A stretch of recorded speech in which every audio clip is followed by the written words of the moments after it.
New information on a deadly bodega stabbing in Hamilton Heights overnight. Police have now charged a store worker who killed an irate man during a dispute. The suspect is 51-year-old Jose Alba.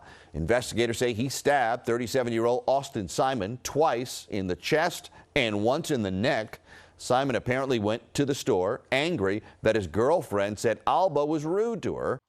Former New York City bodega worker Jose Alba is suing District Attorney Alvin Bragg and the NYPD for racial discrimination after his controversial prosecution for acting in self-defense.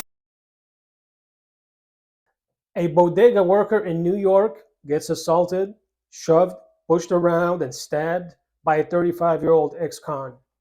Fearing for his life, he stabbed the perpetrator, resulting in his death. Not only that, at the same time this gentleman was being assaulted, he was being stabbed by the perpetrator's girlfriend. And all of that was because her EBT card was declined. The whole incident was caught on security cameras, and it was a clear case of self-defense. But Mr. Alvin Bragg, the prosecutor in New York, doesn't think so. Mr. Alvin Bragg and woke DAs like him believe that the criminal justice system is racist and unjust, and therefore we should be lenient and soft on criminals, and we should punish law-abiding citizens. Mr. Jose Alba, the bodega worker, ended up getting arrested and charged with second-degree murder. But the aggressor's girlfriend walked free because the DA thought that she was protecting her boyfriend. After lots of community outrage and a series of protests by community members and a group of bodega owners in New York, Mr. Alba was released and charges were dropped. I love New York, man. I get stabbed and pushed around at my place of business over a bag of chips. But when I start stabbing back, I get to go to jail. Now, this definitely had a negative impact on Mr. Alba's mental and physical health.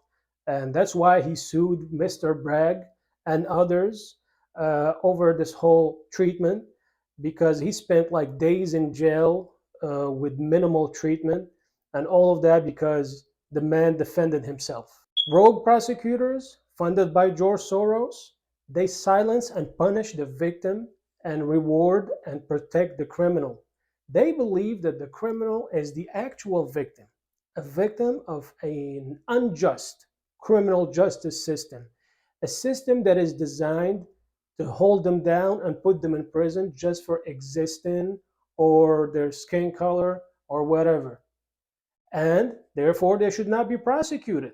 The job of a prosecutor is to do justice, enforce the law, and keep the community safe. But when prosecutors turn into activists and start playing politics, then you can be certain that the whole thing is going to turn into a disaster. And there are many examples to prove that. San Francisco, Chicago, LA, and others are a prime example of that. Well, it just got to a point in this country where if you are just a law-abiding citizen who wants peace in this country, you are seen as a right-wing bigot. And if you dare speak against criminal activity or defend yourself or defend your home from a home invasion, or like Mr. Alba, defend yourself and your store from a violent ex-con, well, it might be because you're a racist. That's it for today, guys. If you like my content, you can support this channel by liking, subscribing, hitting the comments, hitting the like button, and I'll see you guys on the next video.